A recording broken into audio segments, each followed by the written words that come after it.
বিলীন হতে চাওয়া স্রোতস্বিনীর প্রেরণা, কিংবা আধুনিক পৃথিবীতে ঘরে ফেরার প্রাগৈতিহাসিক তাড়না, কিছুই আমাকে পিছু ফেরাতে পারে না।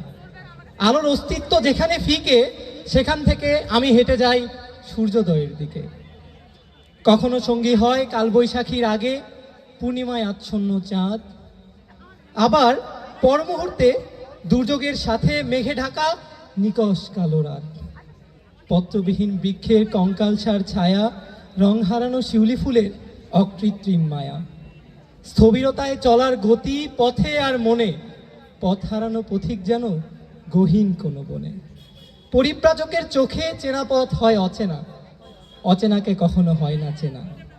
তারপর হাঁটতে হাঁটতে পৌঁছে যায় এক লোকালয়ে। সেখানে গুটি কয়েক অন্ধের দৃষ্টিতে পৃথিবী দেখে অগণিত বাক্সবন্দি চোখ, সহস্র হৃদয়ের হয়ে কথা বলে কিছু হৃদয়হীন মুখ।